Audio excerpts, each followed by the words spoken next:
વિશુ સોલંકી, અમારી ઓમ શિવ શક્તિ ન્યૂઝ ચેનલમાં આપનું હાર્દિક સ્વાગત છે। તો જોઈએ આજના મુખ્ય સમાચાર। આણંદ જિલ્લાના ઓડ શહેરમાં તારીખ 1 એપ્રિલ 2025ને મંગળવારે મલાવ ભાગોળ ખોડિયાર માતાજીના મંદિર પાસે હરિપ્રબોધમ સત્સંગ સભાનું ભવ્ય આયોજન કરવામાં આવ્યું। ગુરુ હરિ પરમ પૂજ્ય હરિપ્રસાદ સ્વામીજી મહારાજના દિવ્ય તથા પ્રગટ ગુરુ હરિ પરમ પૂજ્ય પ્રબોધ જીવન સ્વામીજી મહારાજના પ્રત્યક્ષ સાનિધ્યમાં હરિપ્રબોધમ સત્સંગ સભા માં સૌને સહપરિવાર મિત્ર મંડળ સાથે પધારી દર્શન સત્સંગ પ્રસાદનો લાભ લેવા આત્મીય નિમંત્રણ પાઠવવામાં આવ્યું હતું।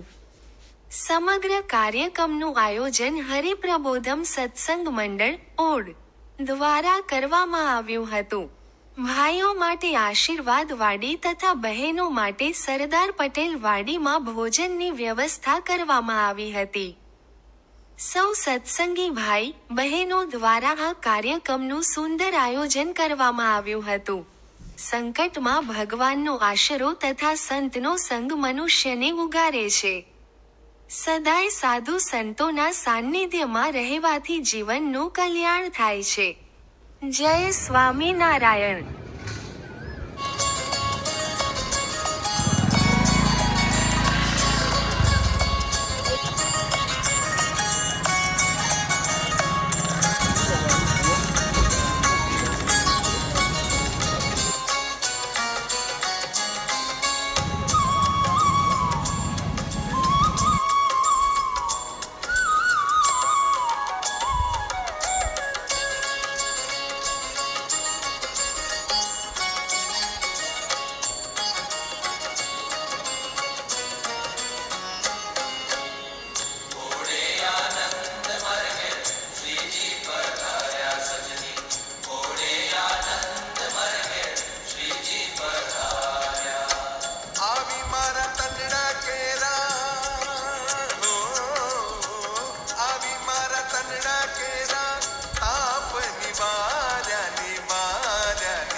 मारी नौतम मेरी ऊंचे आवासे मुझने एकांते तेरी ऊंची आकाशी मारी नौतम मेरी ऊंचे आवासे मुझने एकांते तेरी हैड़ा निराण्यों में तो हैड़ा निराण्यों में तो हरियागढ़ रेली रेली रेली सजनी घोड़े आनंद मर्गे श्री जी पधार्या सजनी घोड़े आनंद मर्गे श्री छो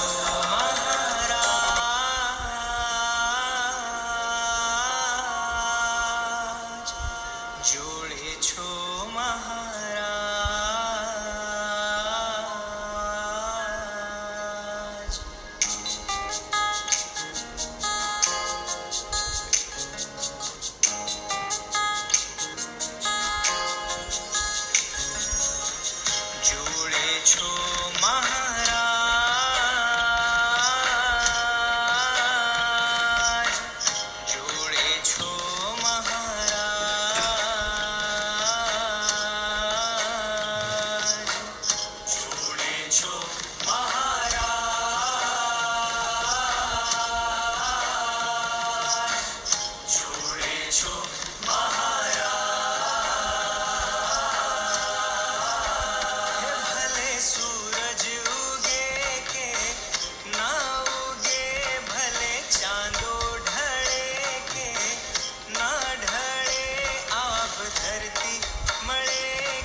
આજે નામ લઈએ તો કદાચ આંગળીના વેડા ઓછા પડે. એટલા બધા એકાંતિક ભક્તોએ આ મંડળની અંદર પોતાનો ભોગ આપ્યો. ખેડા જિલ્લાના સત્સંગ મંડળની અંદર પોતાના પરિવારનો ભોગ આપ્યો. ત્યારે આજે એવું પરમ પ્રાસાદિક મિલન ગુરુ હરિ પરમ પૂજ્ય પ્રબોધ સ્વામીજી ઠાકોરજી સાથે જ્યારે આપણી વચ્ચે પધાર્યા છે, સૌ સંતો પધાર્યા છે, સૌ બહેનો અને એકાંતિક ભક્તો પધાર્યા છે, ત્યારે આજનો આ પાવનકારી અવસર છે. આપના સૌના હૈયે આપણા સમાજની અંદર કે તો બધે જ ખોટ હોય. દેશની વચ્ચે આત્મીયતાનું ભંગાણ થાય એટલે જ રશિયા અને યુક્રેન થાય કે ઇન્ડિયા અને પાકિસ્તાન થાય. એવી જ રીતના એક ઘરની અંદર આત્મીયતાનું ભંગાણ થાય એટલે વચ્ચે બે દિવાલ થાય. એમાં સ્નેહલેપ પૂરવાનું કામ એ ભગવાન અને સંત એના આશીર્વાદ કરે તો આપણે પણ એવા આત્મીયતાના માર્ગે, એવા ભગવદ ભક્તિના માર્ગે ચાલી શકીએ. એવું સરસ મજાનું ભાથું પીરસી અને આપણા આત્માની યાત્રા ભગવાન અને સંત તરફ ચાલી શકે, સુગમ થઈ શકે એવું માર્ગદર્શન આપવા માટે પધારે સંતવર્ય પૂજ્ય ભક્તિપ્રિય સ્વામીજી. છે કે જેની ઘેર અમે ભિક્ષા માગીશું ને એના દીકરા દીકરીને જિંદગીભર ભિક્ષા ના માગવી પડે એટલા માટે અમે ભિક્ષા માગીએ છીએ. તે ગુરુ હરિપ્રસાદ સ્વામીજીએ આ ગામને પોતાનું માન્યું હતું. આ ગામની અંદર એવા ભક્તો હતા બધા, તો બધા ભક્તોને કેટલા બધા ભક્તો છે અત્યારે 200-300 થી વધારે તો કદાચ અમેરિકામાં છે, બધા પરદેશમાં છે, લંડન ને અમેરિકા ને બીજા બધા કન્ટ્રીઝમાં છે. પણ એ ઓળ જે ધીરુ કાકા જે વર્ષો સુધી રસોડાની સેવા કરી, ઉત્સવભાઈ, ભીખુભાઈ, પરમાનંદભાઈ, હરીશભાઈ, જયુ પટેલ, જેસી પટેલ, વિનુમામા, ભગુભાઈ શેઠ કોણીના 1984માં મેં શિબિરમાં ગયા હતા ત્યારે ભગુભાઈ શેઠ ત્યાં ડુમ્મસ સાથે આવ્યા હતા સ્વામીજી સાથે, અને ત્યારે એને સ્વામીજીને સંકલ્પ કરીને કહેલું કે સ્વામીજી મારે તમારી માટે હેલિકોપ્ટર લાવવું છે. એ જમાનામાં એ હેલિકોપ્ટર કે ભજન કરો, કોઈ કે પૂજા કરો, કોઈ કે આ કરો, કોઈ કે તે કરો, કોઈ કે ઊંધા માથે લટકો, કોઈ કે આ તપસ્યા કરો, આ વ્રત કરો, કેટલું કરીએ.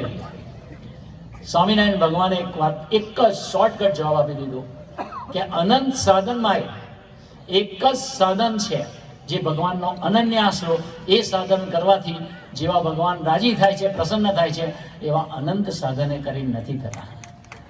તો એ ભગવાનનો અનન્ય આશરો દ્રઢ કરવો છે આપણે, અને એ આશરો દ્રઢ આપણે કરીશું તો આપણા જીવનની અંદર પણ આદિ વ્યાધિ ઉપાધિ આવશે. આ દુનિયા આખી દુઃખરૂપ છે. વર્લ્ડ ઇઝ ઇંગ્લિશમાં કંઈક પ્રોબ્લેમેટિક. એક જણે કીધું મને ઊંઘ નથી આવતી, તો કે ક્યાં છે, તો કે ટ્રાવેલિંગ દરમિયાન. શેમાં ટ્રાવેલ કરે છે? કારમાં કરે છે. ઓળ ગામને ગોકુળિયુંમાં જ જ્યારે પણ પધારો ત્યારે અધિકાર કરજો, અમારી પર દ્રષ્ટિ રાખજો, અને અમારા બધાની યાત્રા નિરંતર સ્વામીજી તરફ આપણા તરફ ચલાવતા રહેજો. એવા અને સાથોસાથ આપણને એવા સંતોની ગોદ આપી છે. હમણાં જ વાત કરી હતી કે આ પ્રદેશમાં પ્રબોધ સ્વામી ખુદ પ્રાદેશિક સંત થયા હતા. કે સિલી આવ્યા હતા તે પેલા ગણપતભાઈના ઘરે, ત્યારે સ્વામીજી સંકલ્પ કરેલો અને પ્રબોધ સ્વામીજીને પ્રાદેશિક સંત બી બનાવ્યા હતા. તો પ્રાદેશિક સેવા પણ ગુરુ હરિએ કરી છે. તો એક દીકરો કેનેડાની વાત, છેલ્લા પ્રસંગની વાત છે. અમરીશ ભક્તોની પ્રાર્થના છે તો એ ગુરુ હરિચરણે અર્પણ કરવા માટે પધારે. આપણે પોતાની સ્થાન ઉપર બેઠા બેઠા તાળીઓથી આપણને વધાવીએ.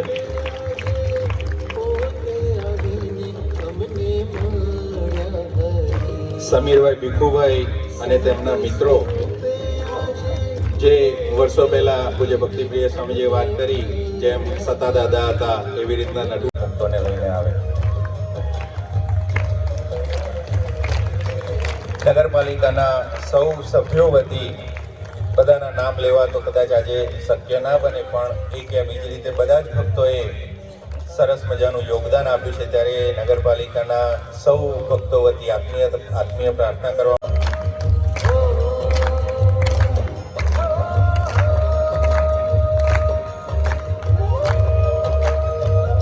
સોની ડાકોર, વિશાલભાઈ દોશી અને તેજસભાઈ હડા એમના કરીએ.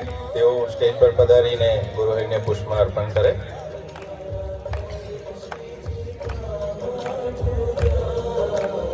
સૌ દીકરાઓએ પણ એવા દીકરાઓ વતી ધવલભાઈ, ભાવિકભાઈ, બાદલભાઈ, ચિરાગભાઈ, હર્ષભાઈ, સતીશભાઈ અને દક્ષેશભાઈ ગોપી ટેકરાને પ્રાર્થના કરીએ. ધવલભાઈ, ભાવિકભાઈ, બાદલભાઈ, ચિરાગભાઈ, હર્ષભાઈ, સતીશભાઈ અને દક્ષેશભાઈ સત્વત્રો આજે પધાર્યા છે દર્શન આશીર્વાદનો લાભ લેવા માટે, તો એમને પણ વિનંતી કરીએ. વિજયભાઈ પ્રિન્સિપાલ સાહેબ તેમજ સંજયભાઈ પરમાર શિક્ષક મિત્રો આજે પુષ્પમાં અર્પણ કરવા પધારે. તુષારભાઈ, જયદીપભાઈ, જયભાઈ, દિવ્યભાઈ અને ભૂપેશભાઈને પ્રાર્થના કરીએ. તેઓ વનરાજભાઈ દેવરાજપુરા, કિશનભાઈ સીલી, પંકજભાઈ સીલી, અક્ષયભાઈ સીલી અને વનરાજભાઈ શક્તિનગરને પ્રાર્થના કરીએ કે તેઓ નગીનભાઈ બાકરોલ બંને મુક્તો હાર અર્પણ કરવા માટે પધારે તેવી પ્રાર્થના.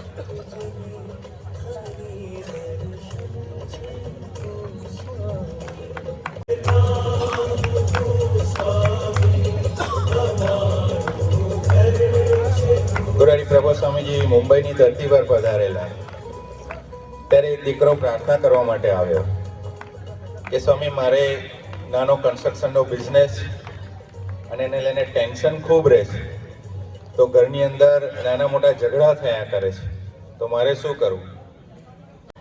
પ્રભુ સ્વામીજી આમ મોઢા પર આંગળી કીધું ને કે મૌન. એટલે પછી દીકરો સાઈડ ઉપર અમે બેઠા હતા એટલે ત્યાં કે નાના મોટા જીવનના પરિવારની અંદર કોઈ પ્રશ્નો પ્રસંગો થતા હોય તો એનું તો અમને એવા કોઈક આશીષદાન આપો, એવું કોઈક ભાથું બંધાવો કે જેને લઈને સાચા અર્થની અંદર ભગવાન એને ગોકુળ એટલે સમર્પિત થઈને જીવનારું ગામ.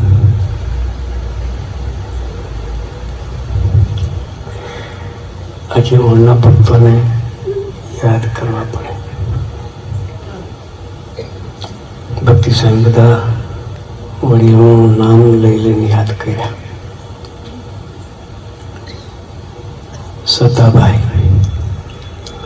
સતુભાઈ, દક્ષા, છોટુભાઈ, ઈશ્વર કાકા, ધીરુભાઈ, એ બધા જૂના છોકરીઓ.